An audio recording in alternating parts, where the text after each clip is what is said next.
America is an amazing country filled with wonderful people who do incredible things. But too often, the media and liberal politicians ignore big parts of our nation and the people who make it work. So I'm speaking with leaders and policymakers who deal with real problems every day. I'm Ronna McDaniel, and this is Real America. Today, I'm going to be speaking with Herschel Walker, Heisman Trophy winner, one of the greatest college football players in history, and the Republican nominee for Senate in Georgia. We're going to cover everything from his longtime friendship with President Trump, what he hopes to accomplish in the Senate, liberal lies about Georgia's voter integrity laws, and of course, football.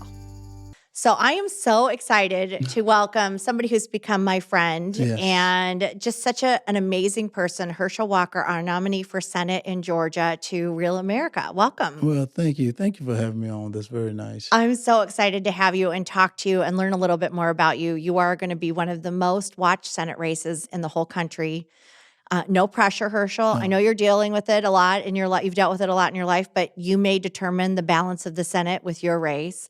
But I want to go back a little bit and talk about your family and your growing up. So you grew up in Wrightsville, Georgia. Yes, it's a little town in middle Georgia. Okay. It's a small little place where people go out and work hard. They go to church on Sunday. And the kids go to school and try to do the best they can. The people come home from hard working and they watch one station and go to bed, and they love each other. There's not a lot of divide there, and you learn to work hard. You learn to love your country, love your family, and you have a strong faith. So that's how I grew up. So you were one of six, right? I was one of seven. One of seven. That was 4 boys and 3 girls. So and what were some of the things that your mom and dad taught you that stick with you today? Well, like I said, my faith. Faith is very important. We're a praying family. We're a very big praying family. We're in church every Sunday, and I'm talking about you're in church. You're in church all day long. And you have prayer meeting like Bible study on Wednesdays. Then you have Bible study on Thursday. Then you go to school. You go in school and you go to work and you work hard. But one thing that's very, very key is you stay with the family. You protect the family. You always protect the family, and you love the family. And that's the way you're supposed to live. Love thy neighbor. And we did that and helped our neighbor, and I think that was the foundation that they helped me to start, and that carried me all through my life. And I think I was very fortunate that many people that came in my life had those same types of the background. That's what they made me do as well. We're going to talk about that a little bit later, but I can just say personally, that is how you live. You are so kind to everyone. You're somebody Only who... sometimes. Yes, you are. But you're somebody who is really intent on bringing people together, which I think is desperately needed in this country. So what great values your parents raised you with. That's like why I'm running right now. I said, guys, I've been blessed. And I've carried the Lord Jesus with me everywhere I went. Sometimes I get the question, are you able to say no to things? I said, guys, you don't know where I've been. I said, you know all the glory of my Herschel Walker, but you don't know the story. I've got a story, but everyone has a story. But they got to look back at those stories and see how those stories have made them better. Because it doesn't mean that I had tough times. I had just had a better time to make me a better man. But what's so great is all the things that my parents instilled in me came to fruition. They worked as I became a young man. They showed me to be a better man. And then when I had problems, they helped me to stand back up, because that's one of the problems you have. And that's why I preach all the time. I said, people, you gotta have a faith. I love the Lord Jesus. But what's great about the United States of America, you can have whatever faith you want to have, and no one should be able to bother you about it. But you got to have that faith that you have a foundation that when you fall, you got to land. Yeah. If you got nowhere to land, you're not going to be able to stand back up. So because of my faith, I was able to hit and stand back up and keep going forward. Literally, actually, even in football too. So you chose Georgia. This podcast is the right timing, because I have been in a little bit of mourning that Michigan lost to Georgia earlier in the year. Wow. I mean, it was brutal. But you went to Georgia. You won the Heisman Trophy. Georgia won the national championship. The last time they won it before this past year, so it was a long gap. I feel like that's kind of a good omen. That was a great omen. It was great to see that team win, because that team deserved it. But I think it's kind of interesting that they win the same year you decide to run for Senate. And you led on the field, 40 years ago, Yes. 1980, and now you're going to lead our country in this great task and this great role. So you won the Heisman, you won the national championship, you went to the NFL. We've had a lot of football players or sports figures actually run for office. Jack Kemp is one. Ronald Reagan even Yes. was a sports figure. What are some of the qualities of being on a team and being in that type of high intensity environment that will help you in the U.S. Senate? I think one of the most important things is working together, bringing people together because, I'm only one person and you need people to come together to get votes, to be able to change things. You need to know how to work together. And, I'm not afraid to cross over and talk to someone else and try to figure out what's going on. And one thing about it is, I was on an Olympic team and I learned how great this country really For is. the bobsled, For right? the bobsled. For the bobsled. So I learned how great this country really is. This is the greatest country in the world, the United States of America. I know how the people, how the other countries look at this country. And I said, that's going to help me out a great deal. And also I learned not to quit. Yeah. Things are going to get tough. You got to keep working at it. You got to stay up late. You how to train. You got to train hard. You got to work hard. And I said, I think that's going to bring a lot of help to me as well. And, I remember Coach Landry, he used to say that, when you take something out of society, put something back in. And, I've been very blessed and I've taken a lot out of society. What God has blessed me with right now, I got to give back. I worked with the military for years and I've tried to remove the stigma of mental health. I watched some young men and women to go off to and do some incredible things for this country with their lives, with their family lives, with all the things that they've sacrificed. And all I've done is played a game. And I played a game in this great country, the United States of America. And right now, they're hurting because, we have people in office right now that forgotten about the military. The reason we're the greatest country in the world. We have people hurting with our police, our men and women in blue. And it seems like people have forgotten that, we got to have, there's a rule of law that we have to go by. So I want to get into Washington and try to get this country, try to get it back jump-started.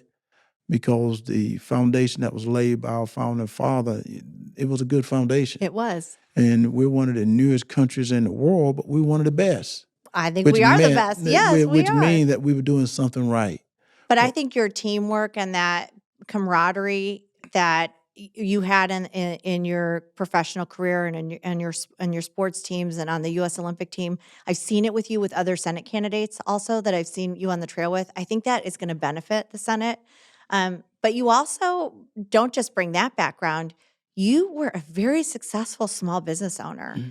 So what are you thinking right now about the hardship that small business owners are feeling with the gas prices and inflation being the way they are? Because you know firsthand how hard that can be. Well, one of the things I think about most of all is holding people accountable. Mm-hmm. That's what people have forgotten about in this country. You got to hold people accountable. Right now, the government with their regulations is making it so difficult for a small business. They're making it so difficult. And he don't realize that when Biden gave up our energy, it started a downfall for everything. The supply chain and everything happened right then, and it put a real big strain on small businesses. And I tell people, and he can continue to blame Putin. He continued to blame this. And I said, God, this is Herschel Walker talking to you here. I have to pay more for my employees, which is your fault. When the other administration was in, we had people working. Now people don't go to work because of you paying them money, and then you try to entice them to stay home and not go to work.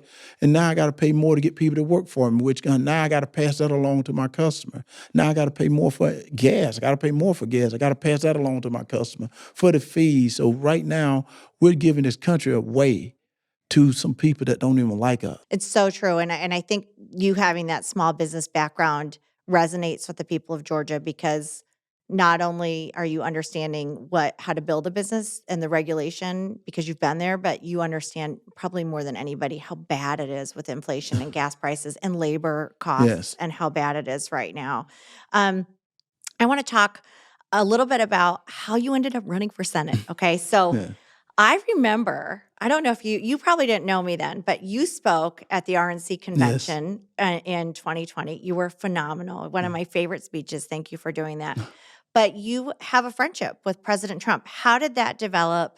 And then how did you get involved? He get involved to endorse you in your race? Like, how did the whole thing happen? Well, it was very strange. I was the first guy to ever leave college early and go play professional league. And what happened was the USFL came along, and I was sitting in my little apartment in Athens, Georgia, at the University of Georgia, and I flipped a coin. You love those coins. Yeah, I do. I remember my mom said, "If your heart and mind is pure," I flipped the coin, and going to the USFL won. And I remember saying, "Okay, I'm going to go to the USFL." And I said, "No, no, no, no. I'm having a good time at Georgia." "Oh, no, no, no, no. I'm going to the USFL." "Oh, no, I'm having a good time at Georgia." Then it hit me, said, "No, my mom told me, if your mind and heart is pure, no matter Yeah. what decision you make, God will make it right." And it said for me to go to the USFL. And so I go off to the USFL, and people don't know the owner of the New Jersey Generals were a guy by the name of J. Walter Duncan. Okay. He's from Oklahoma. Well, he owned the team just for a couple of months, and I heard there was this brass guy from New York, got a body in New Jersey General by the name of Donald Trump. Who is Donald Trump?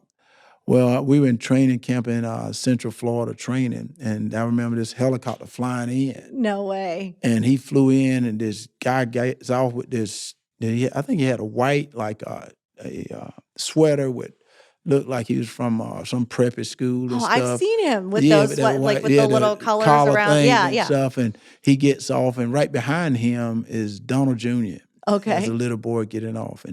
And Donald comes down, and he said hello to the coaches and everybody. And little Donald Jr. comes over to me, and he and I started talking. We started doing things together because of the kids, and we became friends at that time. Wow. And it's so amazing that God is so good that all of a sudden, within years later, Donald runs for president of the United States. But what's so interesting, and then I think this was like in 1985, 1984, I remember doing an interview, and I hope it was New York Times or somebody from the New York paper. I'm walking down the street, and I said, this guy could be president of the United States, and I was talking about Donald Trump. No way. And the reason I said that, because whenever I was around Donald or when I was listening to him, he used to always talk how people were taking advantage of the United States of America, how he loved the United States of America. And I just said, this guy can be president of the United States of America, because if you love the United States, it seems like that's what you're supposed to do if you're the president. Never knew he'll ever run for office. And when he ran, I was so proud of him. But what was so sad to me is how people were calling him names. Yeah. They got upset because he was not from the establishment. No, he was not not. from that. He was totally different. And so when they started calling him racist, I sit back and watched it and stuff, and they said racist, da-da-da. And it sort of bothered me some. It bothered me some because I know racism. I've been around racism growing up. I know what racism is. And I said, Donald Trump is not racist. If he don't like it, he's going to let you know he don't like it. He don't care who you are. You probably don't like it. That is true. And I said that the thing statement. is, he's not a racist. He just tell people what they don't want to hear. Yeah, it's true. And so I wanted to come out and say something about it. And when I came out and said something at the Orange Convention, yep.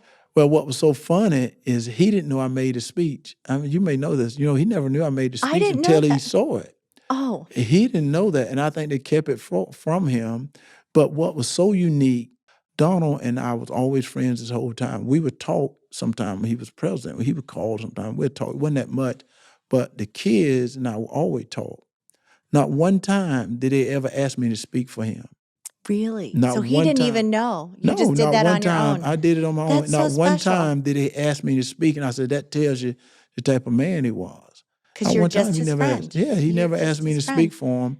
And then he came and endorsed you. Well, he came and endorsed me, but what was so funny, I kept seeing him on television saying, run, Herschel, run. Yes. Run, Herschel, run. Oh, and he was putting it out, telling you to putting run. it all out, and it's like everyone was asking me, you're going to run, you're going to run, you're going to run. So, my wife and I, we went into prayer. I'm a big Christian. I believe in the Lord Jesus. And I remember telling my mom when I had to run. And, I've not seen her in a while because of COVID. Yeah. And I started seeing her, and I said, Mom, I'm gonna run for the Senate seat. And she said, Bo, are you sure? And I said, Mom, you and Dad have taught me to work hard. And I said, you also taught me that there's no color in right and wrong. And I said, I answer to someone far greater than a human being right now. And I said, my country is hurting, my family is hurting. And I said, America is my family. I love And that. I said that if I don't run, I think I'll regret it the rest of my life. And what has been what has been the greatest part of running? I mean, how much do you love the people of Georgia, and do you feel for them right now as they're hurting during these difficult Well, I times? feel for them right now, and everyone is always asking me what is the greatest thing for running for Senate for Georgia, and I said, guys, as a senator, you represent the United States. Even though you're representing your state, but representing the United States, because what things you make is affect the whole United States of America. And I said, guys, America is my family. My whole family is hurting. They're Yeah. hurting from the racism, this economy. They're hurting from community being safe. They're hurting from the school things. And I said, it is hurting me. It makes me sad and mad at the same time that we have elected people to office that continue to want to put this country down, that continue to want to hurt our kids, teach our kids that they're not worth it, that they're oppressed, that they're privileged and this and that, just to separate us, just to get a vote. Just to get a vote. They want to hurt this country. And I said, guys, that's what's so sad. Well, when you say the race part of it, which you started with, I think it's something I've heard you talk about very articulately, which is the Democrat Party uses race to divide. You've been really attacked being a Black man in the Republican Party. And I think one of the things that you push back on is, listen, if the party agrees with what I do, school choice, religious liberty, energy independence, loving our Constitution, the color of my skin doesn't matter. It's what I stand for. But why do you think the Democrats continually use race to divide our country? And how can you be a voice to help bridge that? I think one of the major things is my wife said I need to help educate people. First of all, when did it come up that because you're Black, you're supposed to be a Democrat? I know, right? I said, when did that come up? And then I said, they started putting that out with the media. The media is so good. They make you try to believe your eyes are not seeing what they see, that they're lying to you, that your ears are what you hear. And I try to say, guys, the policies is what matter. Let's be honest, the policy is what matter. And if you want to continue to see these high gas prices, you want to continue to see crime in the streets, if you want to continue to see your school with problems, go ahead and vote for them. Because I Yeah. guarantee you they're going to give you the same thing. But if you want to try something new, come over to my party. Come over here where they believe in giving you a way to have your own freedom. They believe in a way that you can walk down the street safe or having safe community, because we continue, and they said continue to kick the can down the road, not just this year. They've been doing it for years. For years. We're still arguing over the same things. We've been arguing out for years. When are we going to fix something? When are we going to fix it? And I said, so don't think that the party is abandoning you because you're voting for me. The party not abandoning you. What are you doing? You're speaking for yourself for the first time. Mhm. Stand up and say what is the truth, what is right. What is right is, guys, I want my kid to have an education.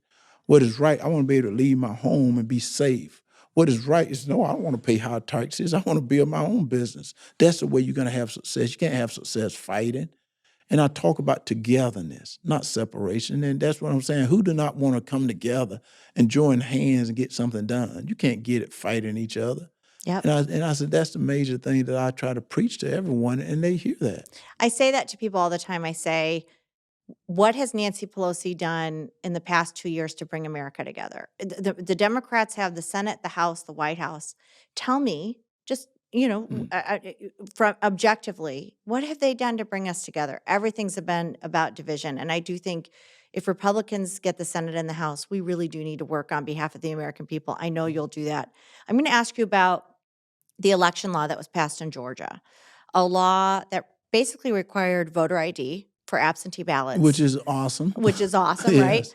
And then you have Stacey Abrams and Warnock, your opponent, come out, attack it, say it's Jim Crow 2.0, losing the All-Star game from Major League Baseball, $100 million in revenue that left businesses, remember, right after COVID when they really needed those dollars. What do you think about their dishonesty about these election laws? And by the way, can I just say something? Yes. They think it's racist to require ID. I think it's racist to say that minority voters are incapable of showing an ID. I don't know what you think about that. I'm going to say something that people don't want to hear. It is amazing to me that if you're African American or Black or brown, because they keep saying Black or brown or African American, Black, I'm not sure what I'm supposed to be labeled today, but it's amazing to me that if you're going to be a leader, instead of complaining, why don't you help them to get an ID? Instead of you saying they don't have an ID, why are you not helping them to get an ID? Do you see where Exactly. they helped anyone to go out and get an ID? But yet they profited from making everyone else starve. They profited from it. Stacey Abrams, she's gained millions of dollars from moving the All-Star game. She gained millions of dollars saying how bad Georgia is. And now my Reverend, who is so smooth, he's real smooth and he's real dressed, real nice, like a used car salesman, continues to say these things, but he's voted totally different. If you want to help someone, be a little bit more proactive rather than reactive. Because what was so amazing, did they tell anyone that anyone, black or brown, that wanted to vote in Georgia were not denied the right to vote if they Exactly. wanted to vote? See, people don't hear that. All they want to do is complain. We can't continue to complain. Martin Luther King in the 60s died, gave his life up, moving us forward. And all they want to do is take us back. So it's time for us to change. We want to get leaders in Washington, get leaders in your state as well. They're going to continue to move the needle. And what I mean by that is getting into Washington and holding the Constitution to what it stands for. Every man is to be treated equally. So you hold these companies that when they go to hire someone, they hire the right person. Not what our president did. I want a vice president that's going to be a black woman. We're like, why don't you get the best person Why for do the you get the job? best person? Because if you get someone that's not ready, it's going to make everybody look bad. But now she may say that she's not black now. She may be somebody else today. That's the problem we have is we don't know what people are doing today. And her job was the border.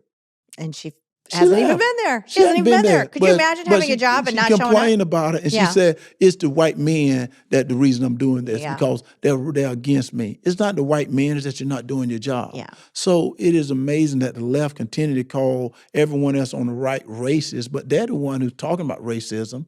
And I said, if you want to get it to quit talking about it. Yeah. Let us know they that don't we're want that. American. They don't want bringing people Well, they together. want votes. They continue to bring racism up because they need votes. They want people to vote for them. They want us emotional. You go to the polls and you're emotional. You're not sure what to think. And I think that's what happened in the last cycle, in the last election. I said, but I think people are aware today. Yeah, and they use fear and they use division. I'm going to end with a story that's personal to me. So I didn't know you very well. I'd actually talked to your wife, Julie, who is wonderful. She's got Yes. Ohio roots. My husband went to Ohio State. But we had talked about whether or not you were going to run for Senate a couple times. And when I was taking my daughter to college out in Utah, you had announced that you were running for Senate, Yes. and you called to let me know. And then you'd sent me your ad. Mm. And you, when you called me, I was school shopping for my daughter. Yeah. And I'm like, Herschel, this isn't the best time. I'm getting my daughter ready to go to college. And you said, can I just say something to her? Can you put her on the phone? And I put you on the phone with my daughter. And you were so kind and you were so sweet and so motivational. And I've thought about that a lot. It meant a lot to me as a mom and to my young daughter. I'm setting off as a freshman. But I think it embodies who you are. You are somebody who brings out the best in people. I think you're aspirational. I think you see the best in everyone you meet.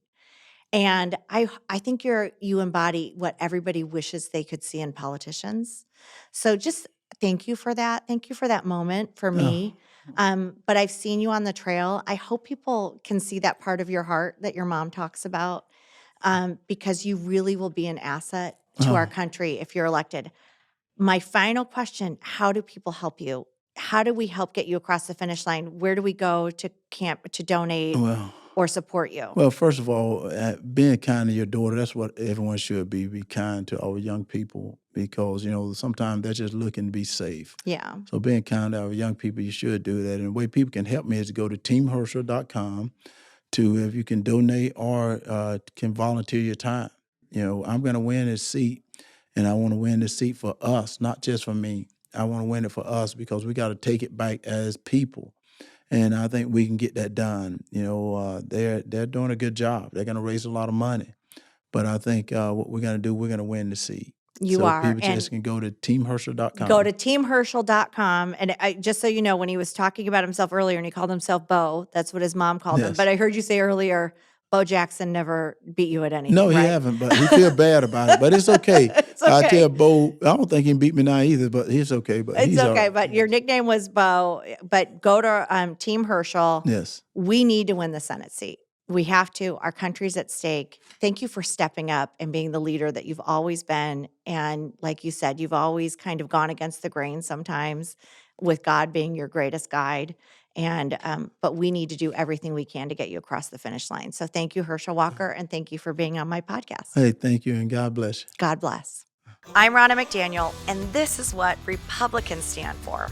Join us next time on Real America.